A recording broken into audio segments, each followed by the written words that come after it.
مضل له ومن يضلل فلا هادي له أشهد أن لا إله إلا الله وحده لا شريك له وأشهد أن محمدا عبده ورسوله لا نبي ولا رسول بعده اللهم صل وسلم وبارك على نبينا محمد وعلى آله وصحبه وسلم تسليما كثيرا أما بعد اللهم انفعنا بما علمتنا وعلمنا ما ينفعنا وزدنا علما يا رب العالمين اللهم فقهنا في الدين وعلمنا التعويل.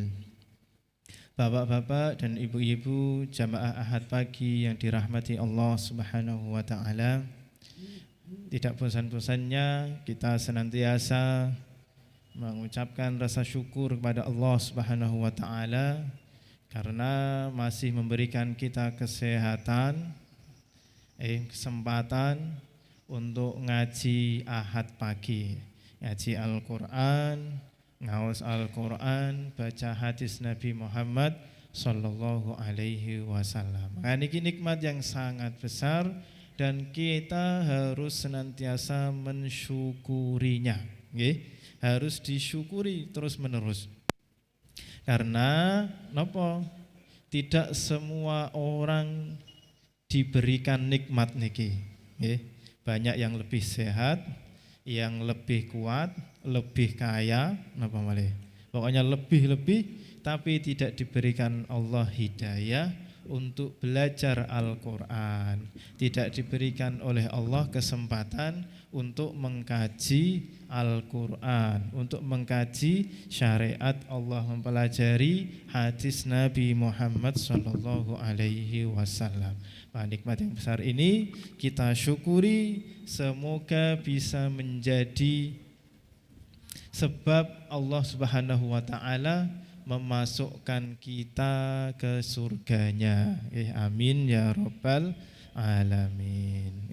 Dan juga tidak lupa kita senantiasa doakan guru kita, Pak Yai Rohani, Ustadz Rohani, bersama dengan para jamaah yang masih belum pulang melaksanakan ibadah haji. Semoga Allah Subhanahu wa taala memberikan keselamatan, kesehatan dan semua urusannya dilancarkan. Amin ya rabbal alamin.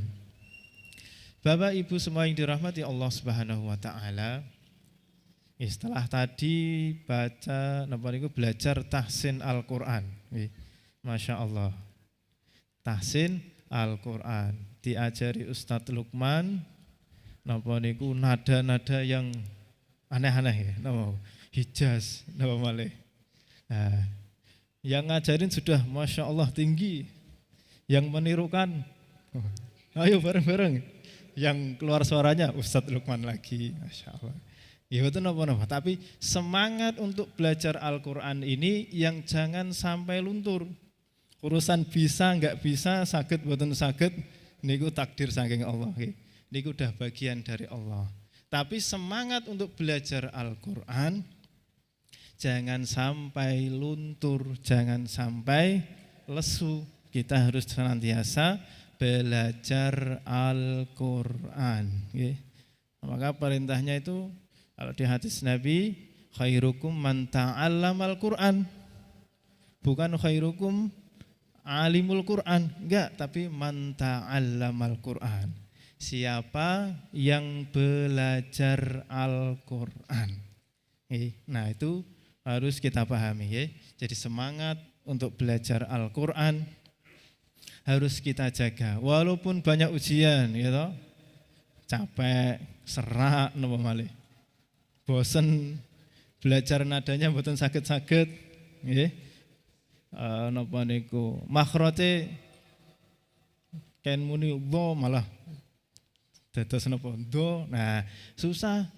Walaupun susah tapi harus dijaga semangatnya, karena itu nilai ibadah yang besar, dapat 2 pahala, pahala belajar Al-Qur'an dan juga pahala baca Al-Qur'an.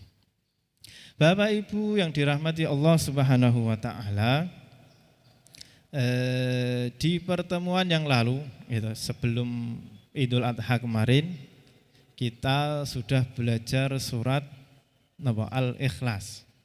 Itu betapa hebatnya surat Al-Ikhlas, walaupun suratnya pendek, ayatnya sedikit dan pendek-pendek, dan menjadi idola kita semua. Kita sering baca, ya, setiap hari kita baca Al-Ikhlas. Dan begitu besar fadilahnya, fadilah surat Al-Ikhlas begitu besarnya.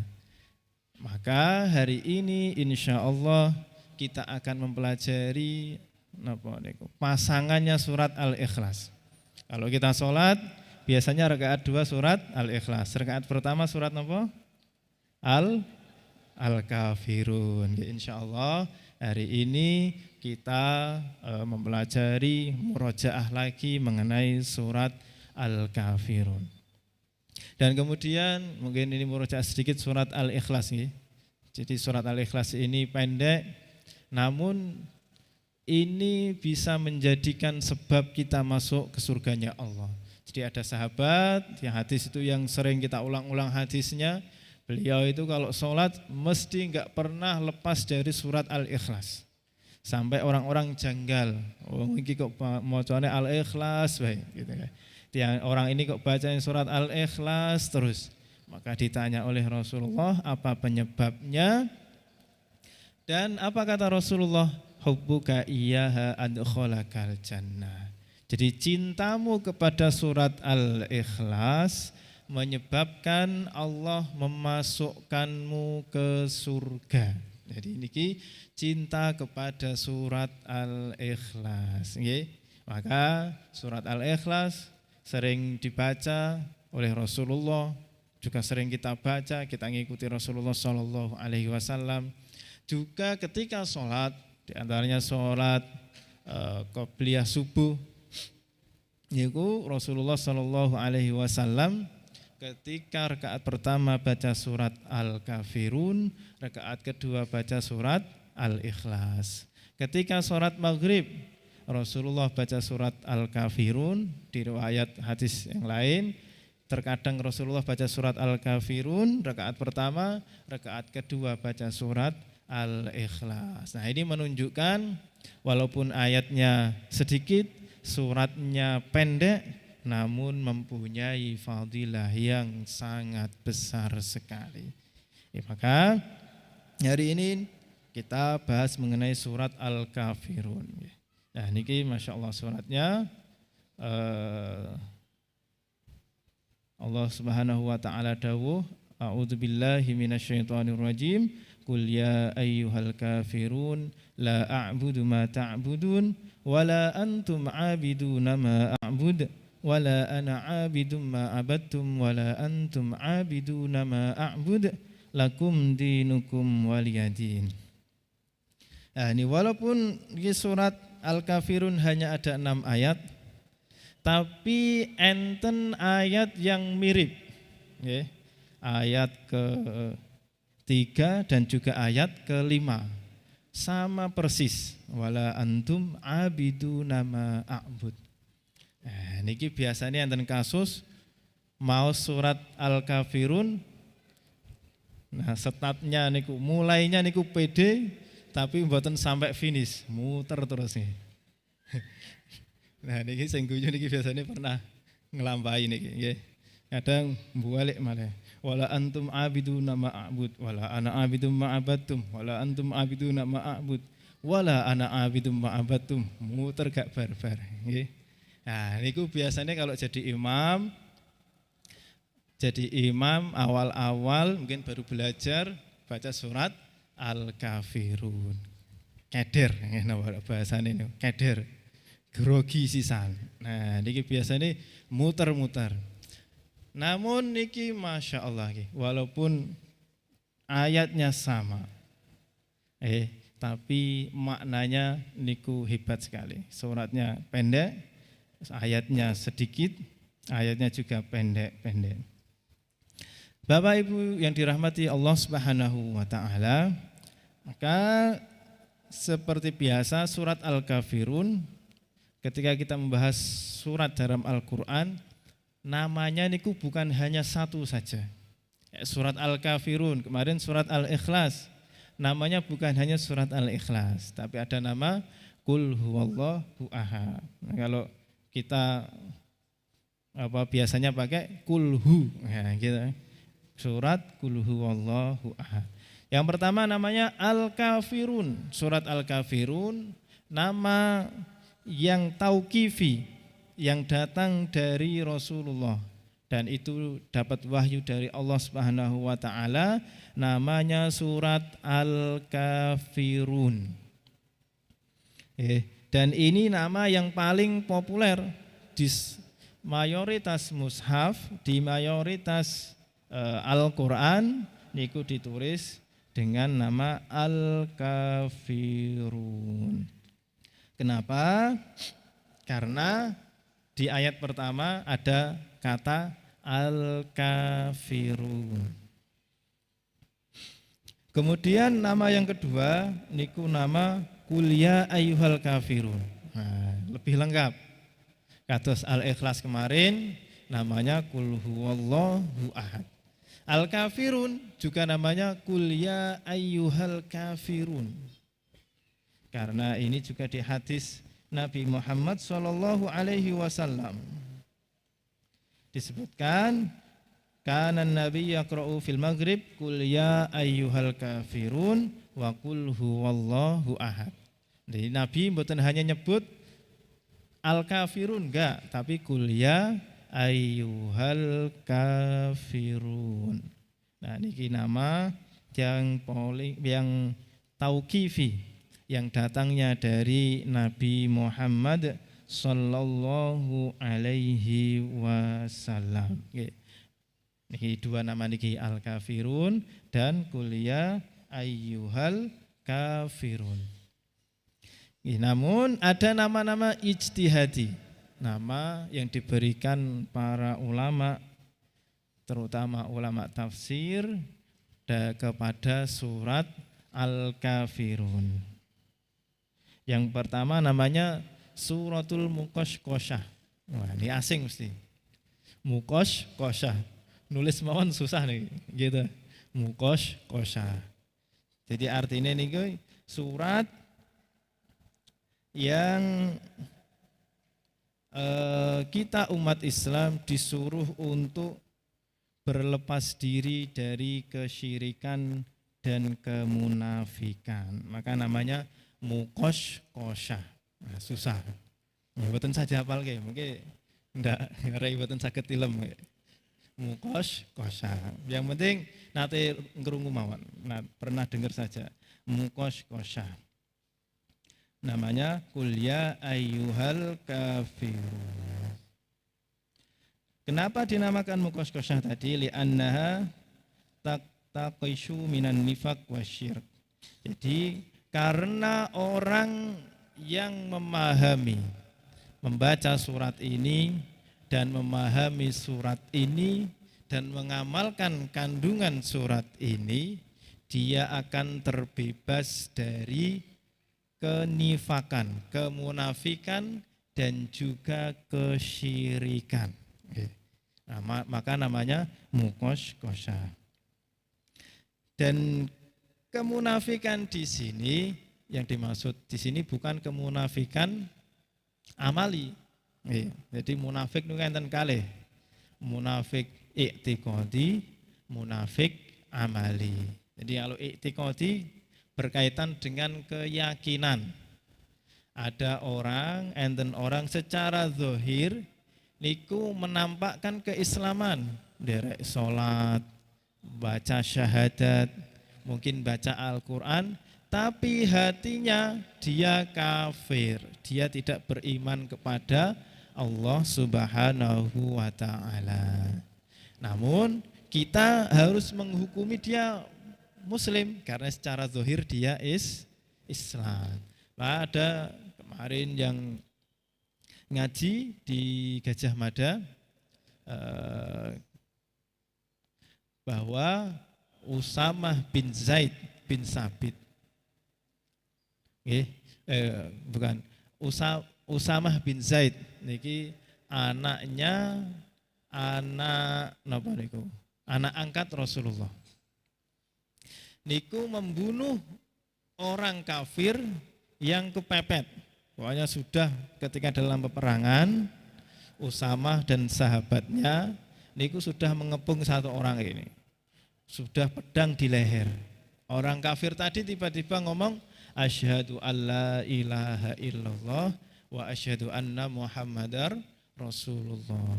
Usamah tahu orang ini pura-pura nih, baca syahadat ini namun pura-pura mawon. Orang tidak ikhlas dari hatinya, tidak tulus baca syahadat supaya tidak dibunuh. Maka sama Usamah bin Zaid ditebas kepalanya, dibunuh.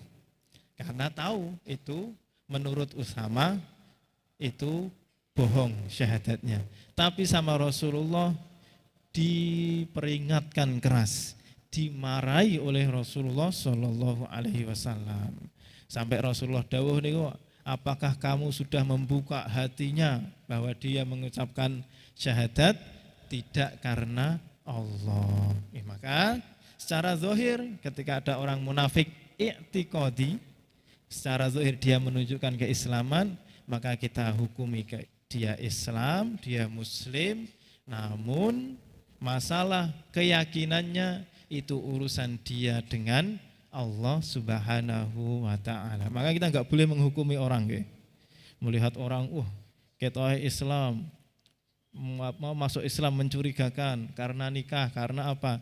Terus kita hukumi kamu enggak Islam, kamu munafik, kamu apa? Nah, niku tidak boleh. Secara zahir kalau dia menunjukkan tanda-tanda keislaman berarti dia Islam, dia Muslim. Nah, itu nifak i'tiqadi. Jadi secara zahir dia menunjukkan dia Muslim, namun hatinya tidak beriman kepada Allah. Itu hukumannya fitarkil asfali minan nar. Jadi orang yang nifak i'tiqadi kayaknya rajin ngaji, tapi tiap hari marah-marah kepada Allah, gitu, mencaci Allah, tidak suka dengan Nabi Muhammad. Nah, ini bisa jatuh kepada nifak i'tiqadi. Hukumannya fitarkil asfali minan nar. Di lapisan paling bawah neraka. Masya Allah. Nifak i'tiqadi. Kemudian juga ada nifak amali, munafik amali. Nah, ini yang sering kita dengar, ayatul munafiki salasun, ya. Ayat tanda-tanda orang munafik. Nah, ini di sini maksudnya munafik amal perbuatannya. Idza haddasa kadzaba wa idza wa'ada akhlafa wa idza tumina khona. Jadi kalau ngomong ngapusi, ngendikan niku ngedebus niku ngapusi ya. Jadi enggak bisa dipercaya omongannya. Wa idza wa'ada akhlafa. Kalau janji mengkhianati, apa niku? Kalau janji tidak ditepati. Nak janji niku mblenjani. Wa idza tumina khona. Kalau dikasih amanat, dipercaya malah berkhianat. Kalau di hadis lain, wa idza khosoma fajaro. Kalau berselisih niku dia curang. Berselisih curang niku tanda munafik amali. Jadi 4 hal ini ya. Jadi kalau ngomong berbohong, kalau berjanji tidak ditepati, kalau diberi amanat dipercaya dia tidak malah mengkhianati, kalau dia berselisih berdebat dia memakai cara yang curang. Maka 4 hal ini tanda-tanda orang munafik amali, munafik amali. Ampun dibolak-balik. Jadi orang yang napa niku berkata tapi dia berbohong, wah munafik. Hukumannya munafik fitarkil asfali minan nar. Nah, maka orang berbohong hukumannya di lapisan terbawah dari neraka. Enggak wonten niku nggih.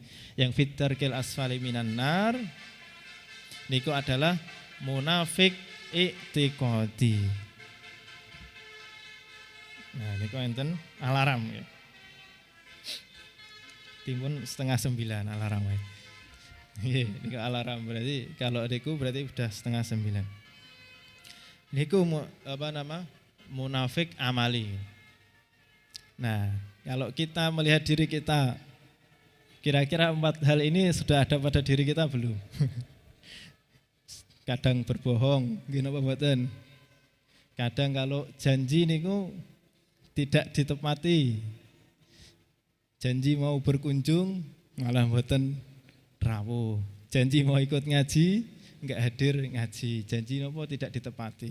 Kita dipercaya berkhianat. Kalau debat berselisih memakai cara yang tidak baik, memakai cara yang curang.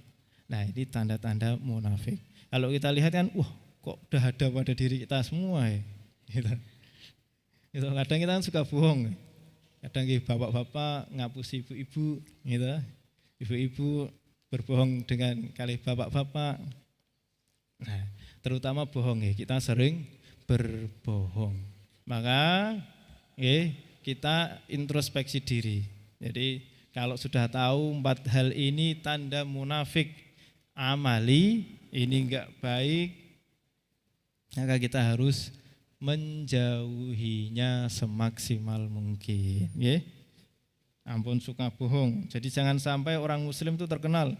Pokoknya orang Islam itu tidak bisa dipercaya, omongannya tidak bisa dipercaya, tidak bisa diberi amanat. Ini jangan sampai. Karena itu kita sudah diweling, dikasih nasihat oleh Rasulullah SAW sejak zaman dulu, 14 abad yang lalu, 15 abad yang lalu, bahwa 4 hal ini tanda-tanda orang munafik amali. Nah, kita harus menjauhinya agar jadi umat Nabi Muhammad SAW yang baik. Jadi, maka namanya surat Al-Kafirun niku mukosh-kosha, karena kita kalau memahami dan mengamalkan isi dari surat Al-Kafirun, kita terbebas dari sifat nifak, munafik, dan juga sifat syirik. Nah, nama ijtihadi yang kedua, surat Al-Kafirun juga diberi nama Al-Ikhlas.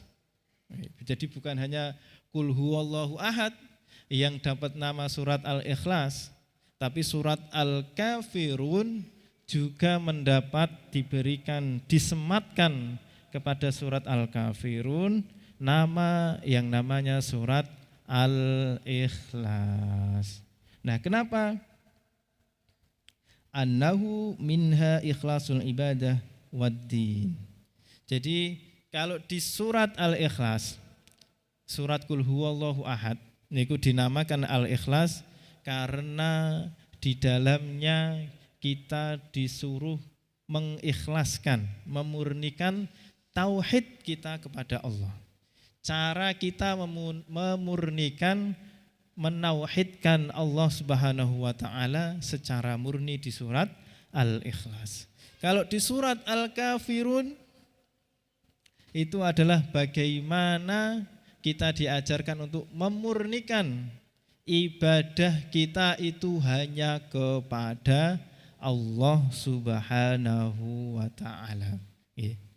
Maka dua-duanya diberi nama surat Al-Ikhlas gitu.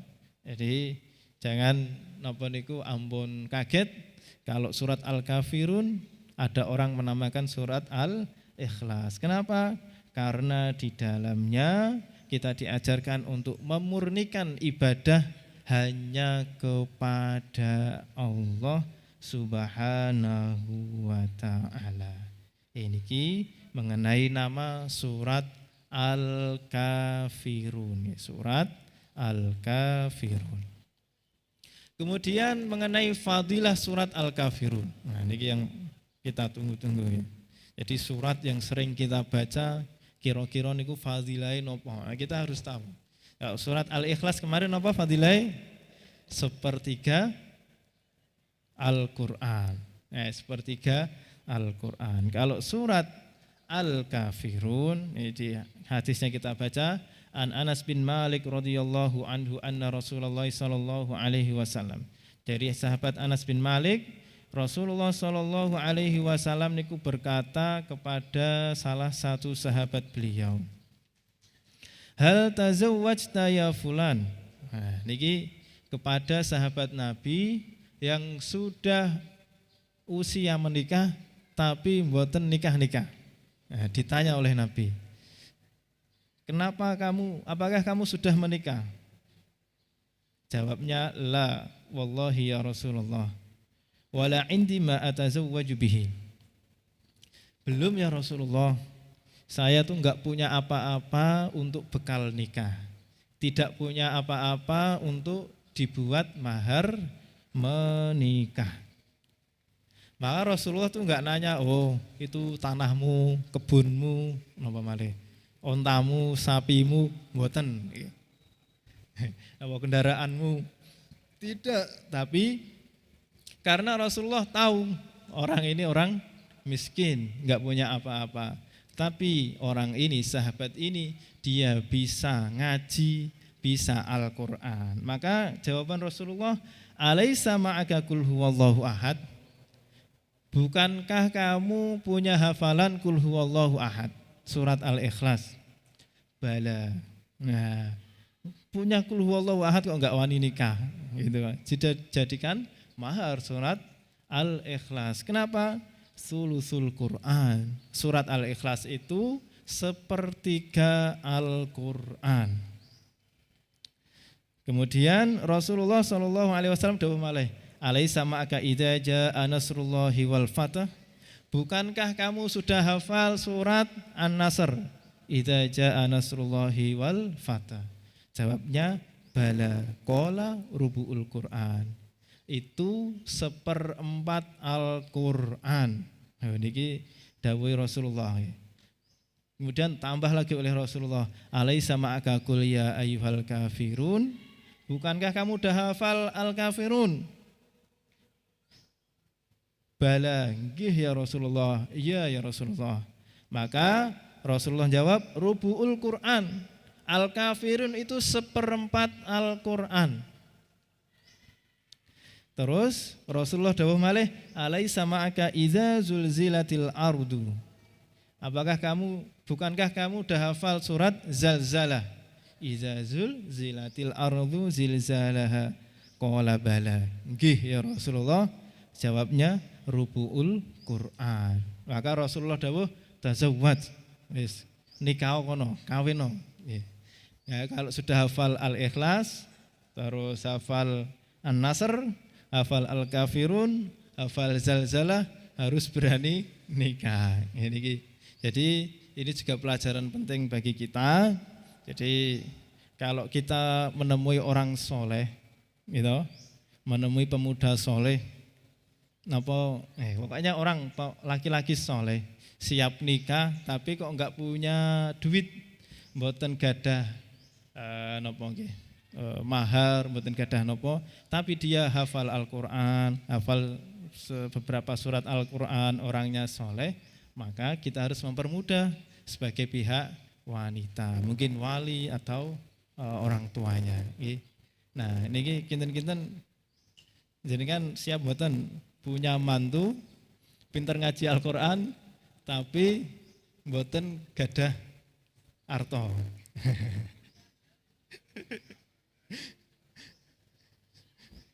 Jawabannya mesti nak saged ya sing napa niku hafal Al-Qur'an, saleh, bondone akeh.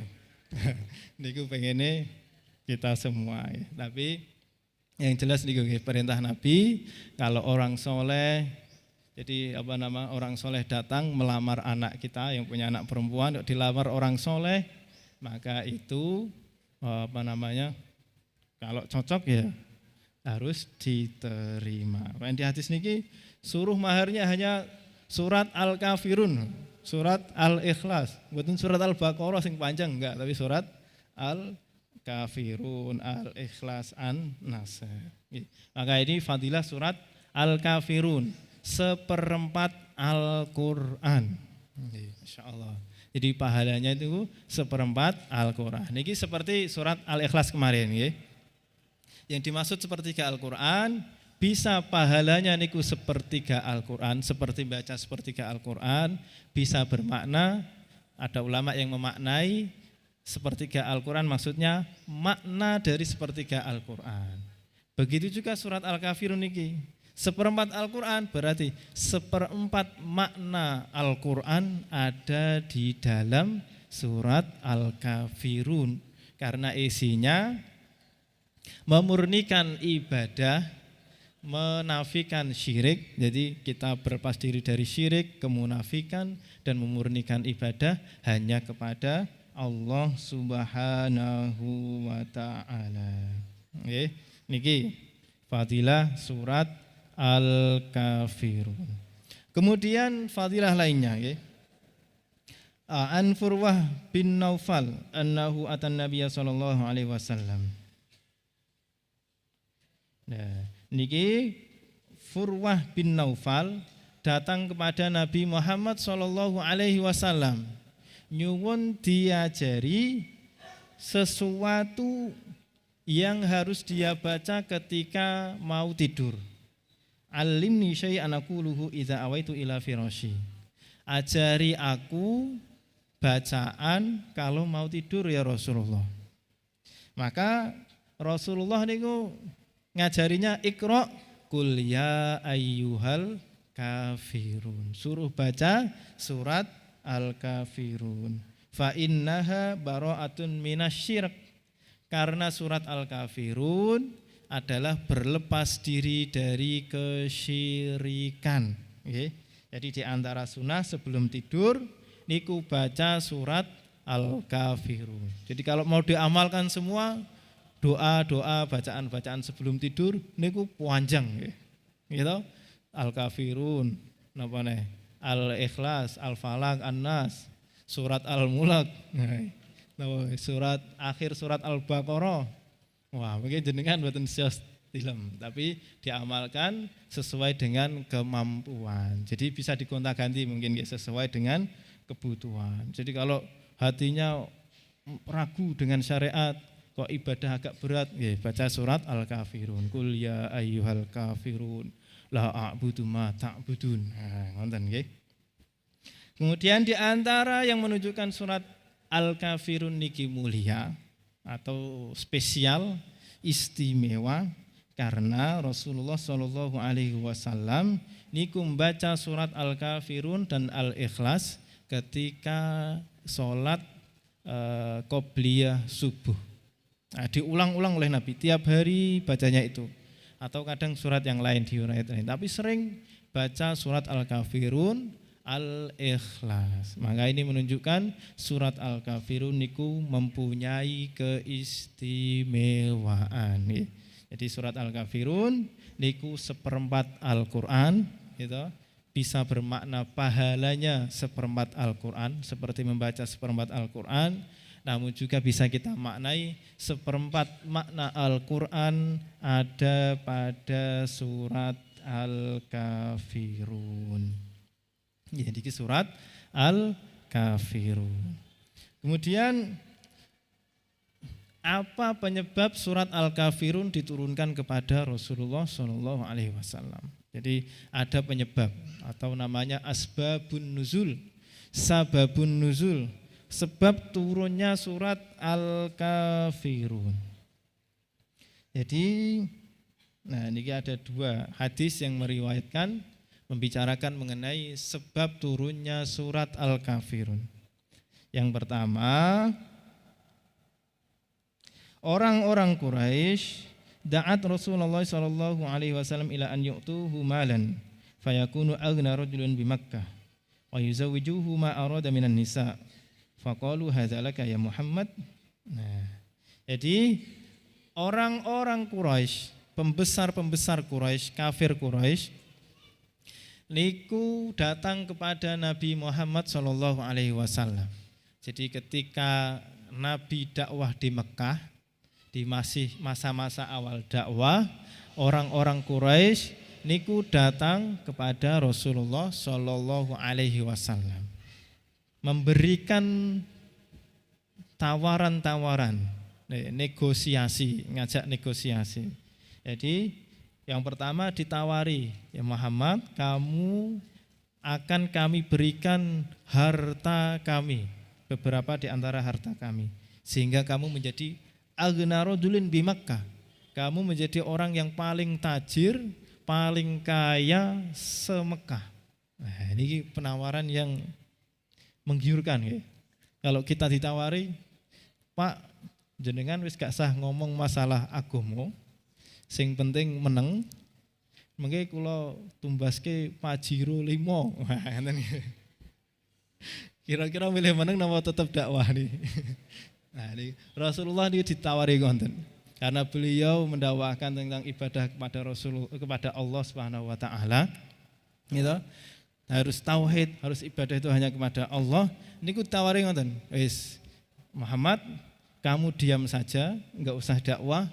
Nanti kita berikan harta kami. Jadi dikumpulkan di antara harta-harta orang kaya Mekah, orang-orang Mekah niku iuran supaya Nabi Muhammad jadi orang terkaya di Mekah. Bukan hanya itu, tawari lagi. Dan kamu wa yuzawijuhu ma'arada minan nisa. Terus pokoknya Muhammad, kamu boleh milih perempuan mana saja akan kami nikahkan untuk kamu. Wih. Nah, ini kan penawaran yang sangat menggiurkan. Tapi Rasulullah Shallallahu alaihi wasallam, namanya Rasulullah ya, Nabi Muhammad, maka beliau menolaknya. Beliau menolaknya. Sampai orang-orang kafir Quraisy niki memberikan penawaran lagi. Wes, kalau kamu enggak mau diam, kamu enggak mau berhenti dakwah, pokoknya gini. Wa takufa an syatmi alihatina wa la tadhkurha bisuin. Fa ilam taf'al fa'bul alihatana sana. Nah, jadi ini, wis pokoknya Muhammad, kamu jangan mencaci Tuhan kami, kamu jangan menjelek-jelekkan Tuhan kami.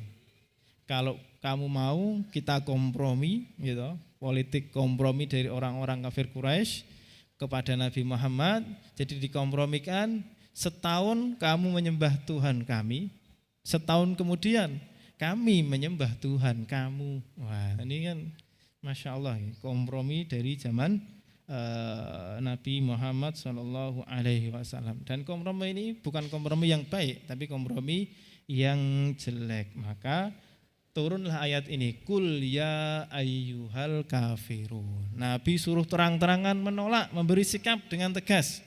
Kul ya ayyuhal kafirun. Katakanlah Nabi Muhammad, ya ayyuhal kafirun, wahai orang-orang kafir. Nabi tidak disuruh mengatakan ya ayyuhan nas. Kalau perkara ibadah, perkara yang prinsip, Nabi suruh tegas mengucapkan ya ayyuhal kafirun. Tapi di ayat lain, kalau perkara bukan prinsip, di Al-Quran pakai ya ayyuhan nas, gitu.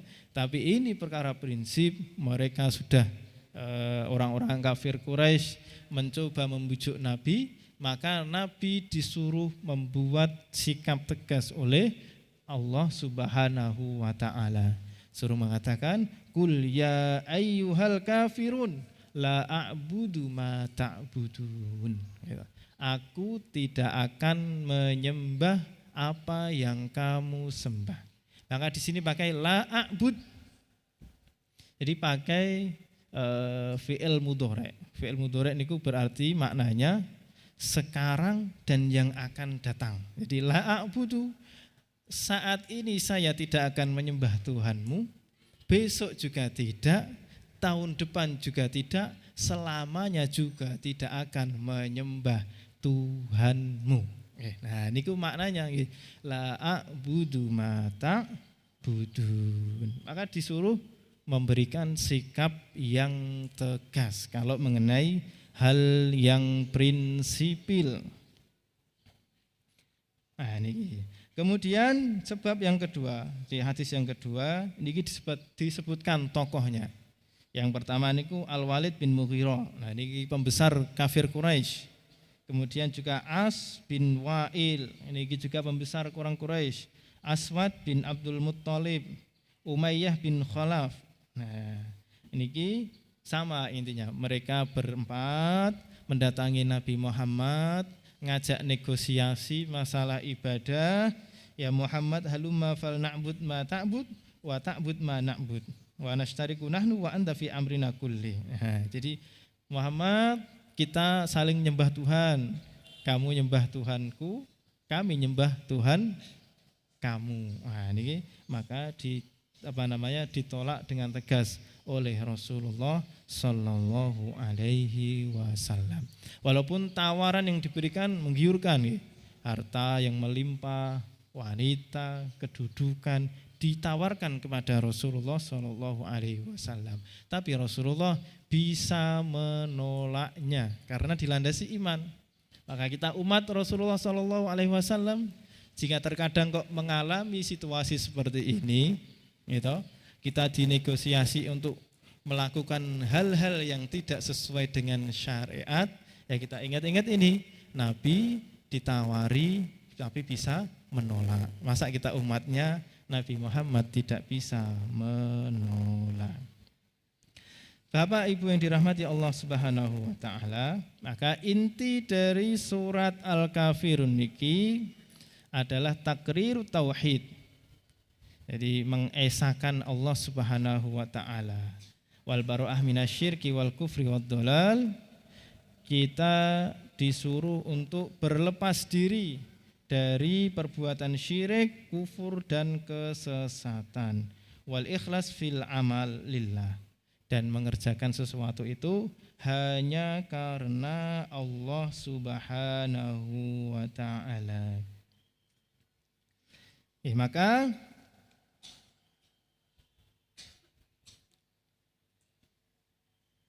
dalam surat Al-Kafirun ini secara tegas Allah Subhanahu wa taala niku pengen menjelaskan kepada kita semua bahwa orang Islam dengan orang yang bukan Islam, orang kafir, niku ada pagar pemisah yang sangat jelas. Pagar pemisah yang sangat jelas. Yang namanya ikhlas lillah. Jadi ketauhidan yang murni kepada Allah, ibadah yang hanya kepada Allah. Maka enggak bisa dicampur-campur dalam urusan ibadah. Maka ini perlu kita garis bawahi. Orang Islam dengan orang kafir tidak akan pernah bertemu dalam hal ibadah dan keyakinan. Maka kita enggak harus memaksakan. Orang Islam suruh menjalankan ritual orang agama lain, enggak boleh. Atau orang agama lain kita paksa untuk menjalani ritual agama Islam, maka itu enggak boleh. Maka sudah ada garis jelasnya bahwa orang Islam, ya Islam, ibadahnya harus kepada Allah, tauhidnya, keyakinannya bahwa Allah itu Tuhan yang esa. Segala sesuatu itu pasti atas ketentuan Allah Subhanahu wa taala. Jadi tidak ada campur tangan yang lain. Kalau agama lain pasti ada campur tangan. Berkeyakinan, oh Tuhan ini, Tuhan itu, gitu. Ada Tuhan mana, dewa ini, dewa itu. Maka tidak boleh kita mencampurkan antara orang Islam dan orang yang kafir. Maka di akhir ayat ini Allah Subhanahu wa taala memberikan solusi yang sangat lembut. Kalau di awal Rasulullah Shallallahu alaihi wasallam niku suruh memberikan sikap yang tegas, gitu. Qul ya ayyuhal kafirun, wahai orang-orang kafir, la a'budu ma ta'budun, aku tidak menyembah apa yang kamu sembah, wala antum abiduna ma a'bud, dan kamu juga jangan menyembah apa yang aku sembah. Ya, tapi terakhiran dikasih solusi, lakum dinukum waliyadin, bagimu agamamu. Jadi kamu silahkan mengamalkan agamamu, silahkan menjalankan keyakinanmu. Tapi waliyadin, aku juga punya agama. Saya berhak untuk menjalankan agamaku. Maka di negara yang heterogen kayak di Indonesia niki, gitu. Nah, kita amalkan konsep niki, lakum dinukum waliyadin. Dalam hal sosial kita bisa bersama-sama dengan orang-orang kafir. Ya. Rasulullah juga bermuamalah dengan orang Yahudi. Rasulullah juga bermuamalah dengan agama lain, orang-orang yang dari agama lain. Tapi untuk urusan ibadah, untuk urusan keyakinan, kita harus tegas bahwa Allah lah Tuhan yang esa, ibadah hanya diperuntukkan bagi Allah, bukan untuk yang lain. Ya. Maka secara makna umum, gitu, Surat Al-Kafirun niki menyatakan gini, orang-orang Arab, kafir Arab secara umum zaman dahulu, niku tidak pernah mengingkari jika Allah niku adalah Tuhan. Orang kafir Quraisy niku tidak pernah mengingkari, tidak pernah mendeklarasikan, menyatakan bahwa Allah itu bukan Tuhan, enggak. Tapi mereka menyatakan Allah niku Tuhan yang menciptakan bumi, langit, menciptakan manusia, menciptakan segala isinya, itu adalah Allah Subhanahu wa ta'ala. Namun apa yang menjadikan orang-orang Arab, orang-orang kafir Quraisy niku tersesat menjadi syirik, penyebabnya adalah la ya'rifunahu bihaqiqatih. Mereka belum mengenal Allah secara benar. Nah, inilah masalah kita semuanya. Kenapa kita kadang kok masih ragu kepada Allah, masih mempertanyakan takdir Allah, masih tidak ridho dengan takdir Allah? Jawabannya adalah karena kita belum kenal dengan baik kepada Allah. Ini membuatkan kadang kita dikasih takdir yang kurang baik, mungkin rugi, mungkin kapusan, mungkin malih. Semoga yang tidak baik, musibah A, B, C. Kadang kita mempertanyakan, ya Allah, kita pertanyakan takdirmu kok elek mana atau apa A, B, C, D. Yang kita ragu akan keadilan Allah Subhanahu wa ta'ala. Penyebabnya adalah karena kita belum kenal dengan Allah secara baik. Begitu juga orang kafir Quraisy. Kenapa mereka yang mengakui bahwa Allah itu yang menciptakan alam semesta niki, tapi mereka menjadi musyrik, menjadi kafir karena mereka tidak mampu mengenal Allah dengan secara benar.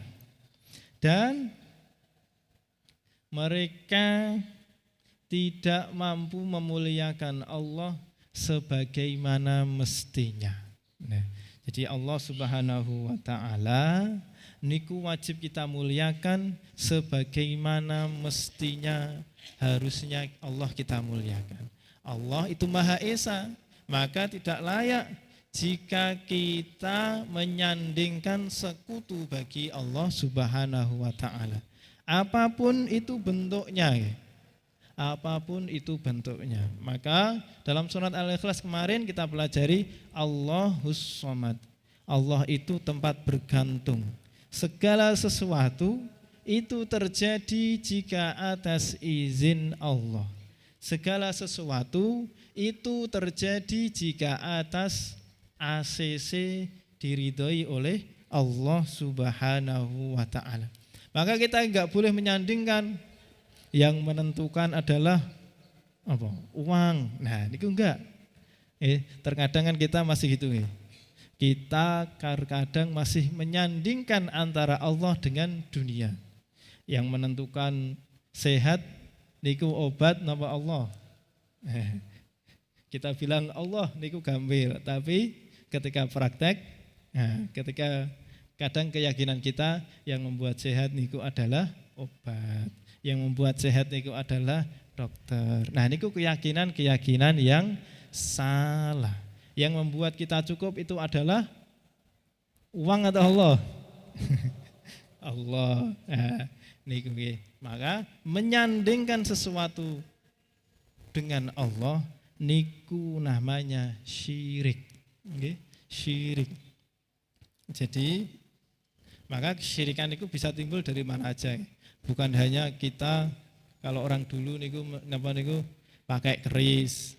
Dia berkeyakinan jika keris itu bisa memberikan manfaat. Gitu. Yang menentukan dia selamat enggak selamat adalah keris. Kalau zaman sekarang ya terkadang tidak sampai keris.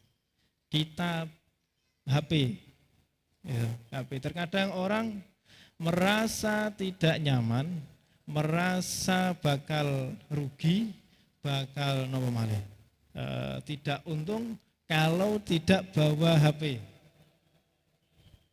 Atau dia merasa terancam jika tidak bawa ATM.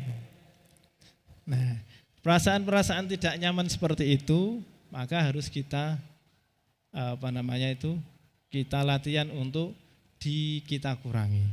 Jadi kayak HP itu hanya wasilah, bukan berarti harus enggak pakai HP. Wah, ini salah malih. Jadi HP itu hanya wasilah, mobil banking, ATM itu hanya wasilah. Semuanya yang menentukan adalah Allah. Maka kesalahan orang-orang kafir Quraisy itu bukan mereka tidak menyembah Allah, tapi mereka menyembah selain Allah bersama dengan Allah. Maka alasannya ma na'buduhum illa liyuqarribuna ilallahi zulfa. Kita menyembah orang-orang soleh terdahulu. Mereka menyembah orang-orang soleh terdahulu sebagai wasilah mendekatkan diri kepada Allah. Maka itu tidak boleh. Ketika kita menghormati orang di luar kapasitasnya, maka itu akan menyebabkan masalah.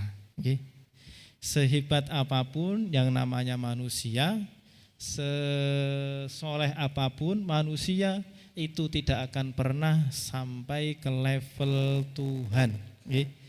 Sehebat apapun manusia, sesoleh apapun manusia, tidak akan pernah sampai ke level Tuhan.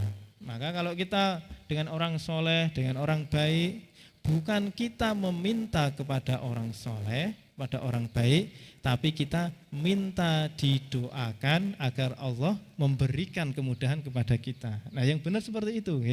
Jadi orang lain suruh doake. Jadi dengan temannya, bapak ibu kalau lihat orang soleh, Pak ibu doakan saya. Jadi jangan bapak jenengan soleh mudahkan urusanku. Nah, niku kelintu salah. Bapak dan Ibu yang dirahmati Allah Subhanahu wa taala, maka karena kesalahan yang dilakukan oleh orang kafir Quraisy ini yang menyebabkan mereka tergelincir kepada kekafiran, kesyirikan, maka Allah Subhanahu wa taala dalam ayat ini menyuruh Rasulullah Shallallahu Alaihi Wasallam secara tegas memberikan sikap, Qul ya ayyuhal kafirun. Katakanlah Muhammad, ya ayyuhal kafirun, wahai orang-orang kafir. Jadi kalau masalah ibadah, Rasulullah, Allah Subhanahu wa taala tidak menyuruh Rasulullah menggunakan kata-kata yang lembut, tapi menggunakan kata yang tegas. Memberikan sikap, wahai orang-orang kafir, la a'budu ma ta'budun. Aku tidak akan menyembah apa yang kamu sembah. Wala antum abiduna ma a'bud, dan kamu tidak akan menyembah apa yang aku sembah. Wala ana abidum ma abattum, dan aku tidak menyembah apa yang kamu sembah. Wala antum abiduna ma a'bud, dan kamu tidak menyembah apa yang aku sembah. lakum dinukum waliyadin. Maka di sini ada dua ayat yang diulang-ulang. Yang pertama niku ayat yang ketiga dan kelima. Niku diulang secara tekstual. Jadi lafadznya niku sama persis diulang-ulang. Wala antum abiduna ma a'bud. Namun ayat sebelumnya, ayat yang kedua, niku juga diulang, namun lafadznya berbeda, tapi maknanya sama. La a'budu ma ta'budun dengan wala ana abidum ma abattum. Jika yang pertama menggunakan fi'il la a'bud, yang kedua menggunakan isim wala ana abidum. Itu artinya sama. Saya tidak menyembah apa yang kamu sembah. Maka di sini Allah Subhanahu wa taala ingin memberitahukan kepada kita semuanya bahwa ketika ayat itu diulang-ulang, ini tujuannya adalah untuk taukid, memperkuat bahwa orang muslim itu tidak boleh mencampur adukkan ibadah dengan agama lain. Jadi enggak boleh kita sholat, namanya sholat maghrib, tapi pakai tata cara sholatnya orang Yahudi. Orang Yahudi nggih sholat nih, sholat, tapi tata caranya beda dengan orang Islam. Atau nyembelih. Orang Islam kita diberi syariat penyembelihan itu ada syariatnya, harus baca basmalah, harus motong 2 urat gitu. Tapi agama lain juga ada tata cara penyembelihan, kita tidak boleh mencampur adukkan. Karena di situ kita diperingatkan wala a'budu ma ta'budun wala antum abiduna ma a'bud. Maka dari itu jamaah yang dirahmati Allah Subhanahu wa taala, pengulangan ini yang ayat kedua dan keempat la a'budu ma ta'budu, kemudian diulang wala ana abidum ma abattum, yang artinya aku tidak menyembah apa yang kamu sembah. Maksudnya adalah adallu ala sabatis sifah wastimroriha. Ini supaya lebih menguatkan dan menunjukkan bahwa harus dikerjakan terus menerus. Jadi bukan hanya waktu itu saja orang Nabi Muhammad tidak menyembah Tuhannya orang kafir Quraisy. Sampai kiamat nanti Nabi Muhammad tidak akan pernah bersedia menyembah Tuhannya orang-orang kafir. Maka dari itu kita sebagai umat Nabi Muhammad ya harus niru Nabi Muhammad. Nabi Muhammad itu tidak mau menyembah Tuhannya orang-orang kafir. Nah, kembali lagi, terkadang orang itu yang menyebabkan tergelincir kepada kesyirikan niku adalah ketika menghormati sesuatu melebihi batasnya, melebihi batasnya. Contohnya apa? Ada budaya apa di Surakarta yang apa niku beredar di keraton niku apa? Kiai Slamet. Pernah dengar ya? Kiai Slamet. Orang-orang niku rebutan kotorannya, katanya ada keberkahannya. Nah, kira-kira niku berlebihan apa mboten? Berlebihan. Kenapa menjadi sesat? Karena itu berlebihan. Yang namanya kerbau, apapun itu hewan.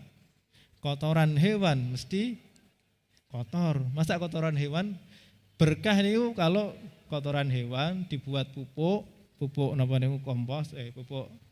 Awake dibuat pupuk, dibuat nanam tanaman. Niku berkah.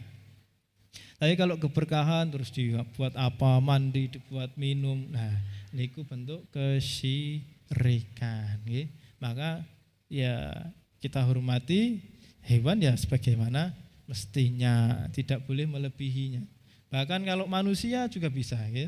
Orang menghormati manusia melebihi batasnya, nganggap manusia bisa menentukan takdir, manusia bisa menentukan masa depan. Nah, gitu. Kadang maka orang datang ke dukun, gitu tanya gini. Nah, itu yang tidak boleh. Ya. Jadi menghormati orang di atas batas yang diperbolehkan, orang atau benda. Sampai uang tadi yang kita ngomongkan, uang. Kalau kita menganggap uang melebihi batas yang diperbolehkan, maka kita bisa terjerumus kepada kesyirikan. Uang apapun itu, ya. Jabatan, atasan, suami, apapun itu, jika kita menghormatinya melebihi dari batas yang telah diperbolehkan, maka bisa membuat kita tergelincir kepada kesyirikan. Kemudian yang ayat ketiga dan kelima diulang-ulang, wala antum abiduna ma a'bud. Ayat kelima juga wala antum abiduna ma a'bud, sama persis. Maka di sini tujuannya adalah sebabnya kaila tabqa madhannatun wala syubhah. Nah, supaya tidak ada perasaan dari orang-orang dan tidak ada keraguan bahwa Nabi Muhammad niku bersedia kompromi dalam hal ibadah, supaya jelas sikapnya.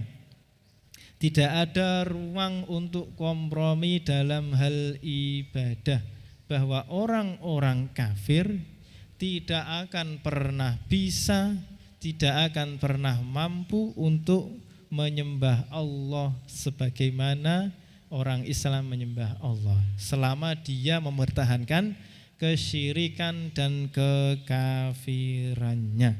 Karena Islam dan kekafiran itu dua hal yang berlawanan. Islam dan kemusyrikan itu dua hal yang berlawanan, tidak mungkin disatukan.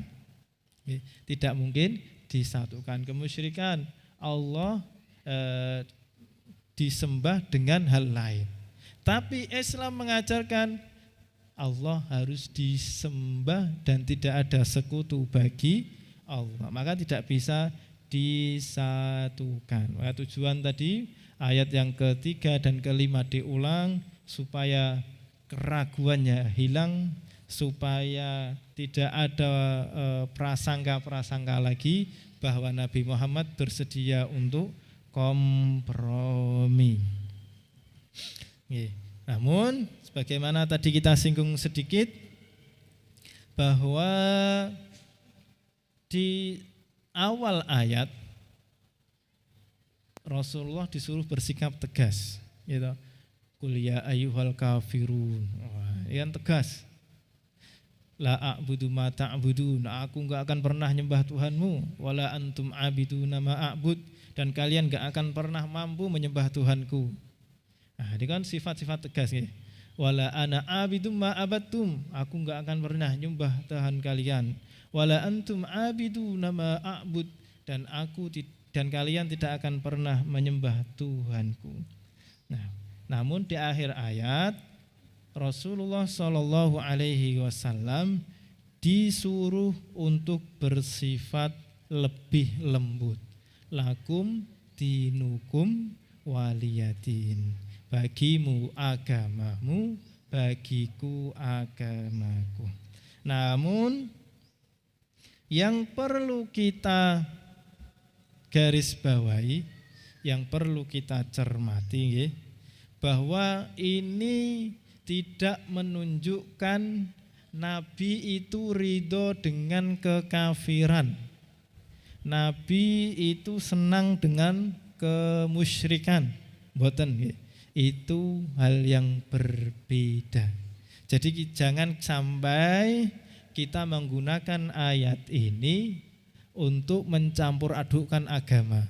Nah, jadi ngomong lakum dinukum waliyadin, bagimu agamamu, bagiku agamaku. Ngomong semua agama niku sama enggak nggih mboten. Jadi ini sebagai bentuk interaksi sosial Rasulullah Shallallahu Alaihi Wasallam.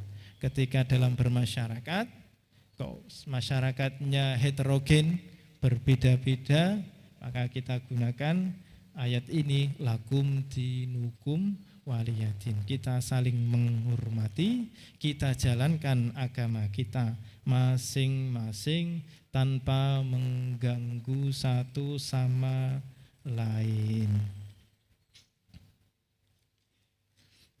Maka juga dari ayat ini menegaskan, walaupun maknanya lembut, tapi juga menegaskan bahwa Islam dan agama lain tidak mungkin bisa dicampur. Lakum dinukum waliyadin.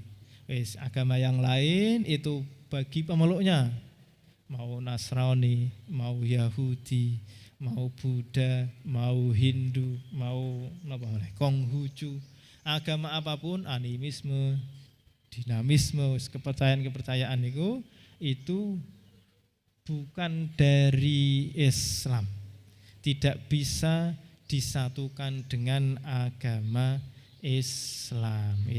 Maka di sini tegas waliyadin, dan orang Islam itu juga harus mengakui agama Islam, menjalankan agama Islam tanpa dicampur-campur dengan agama yang lain. Maka Bapak Ibu yang dirahmati Allah Subhanahu wa taala, dalam surat Al-Kafirun ini kita diperintahkan untuk tegas bahwa ibadah itu hanya kepada Allah dan harus sesuai dengan tuntunan yang diberikan oleh Rasulullah Shallallahu Alaihi Wasallam.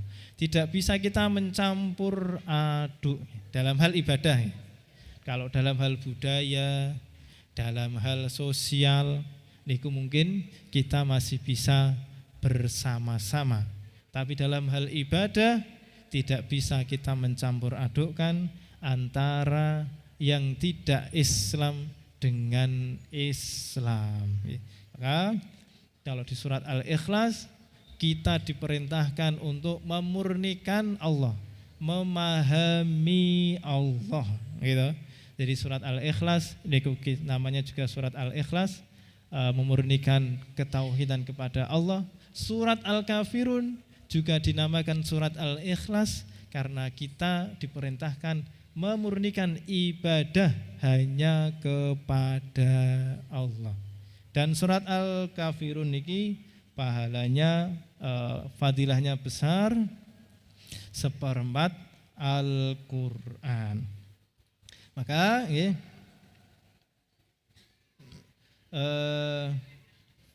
kita orang Islam dengan kekafiran tidak akan pernah menyatu karena berbeda dua hal. Yang disembah niku berbeda. Orang Islam menyembah hanya kepada Allah. Niku yang perlu kita garis bawahi dan kita tanamkan dalam hati. Orang Islam menyembahnya, ibadahnya hanya kepada Allah. Tidak ada koma, tidak ada terusannya, titik. Hanya menyembah Allah. Kalau orang kafir, orang musyrik, orang kafir menyembah selain Allah. Orang musyrik menyembah Allah tapi ada komanya, dan apa? Dan malaikat, dan orang soleh, dan benda ini, benda itu. Maka kita harus pahami orang Islam itu yang disembah, yang diibadahi hanya Allah Subhanahu wa ta'ala.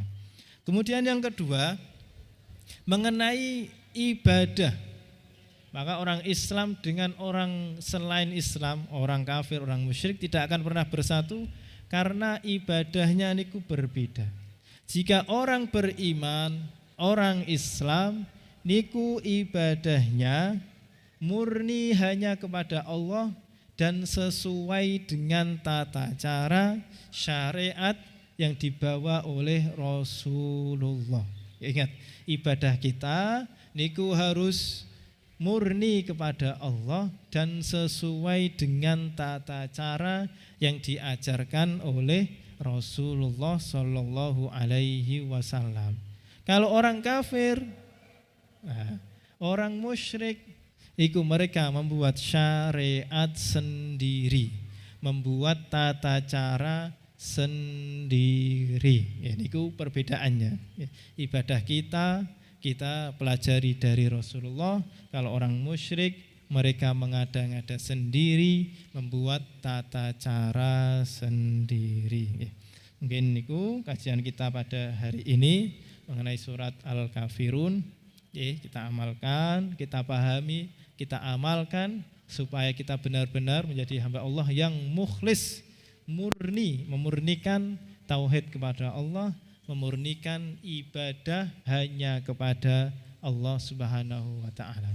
Mungkin sebelum kondur niku wau ada pengumuman yang ngersake Al-Qur'an, mushaf Al-Qur'an niku ada bantuan Al-Qur'an At-Tibyan. Nah niku mushaf Al-Qur'an ada tafsirnya tapi dengan bahasa Arab. Dengan bahasa Arab. Ini sekian, yang ngersake monggo mundut nika teng wingking enten. Kita tutup kajian kita pada hari ini dengan doa kafaratul majlis. Subhanakallahumma wa bihamdika asyhadu an la ilaha illa anta astaghfiruka wa atubu ilaik. Assalamualaikum warahmatullahi wabarakatuh.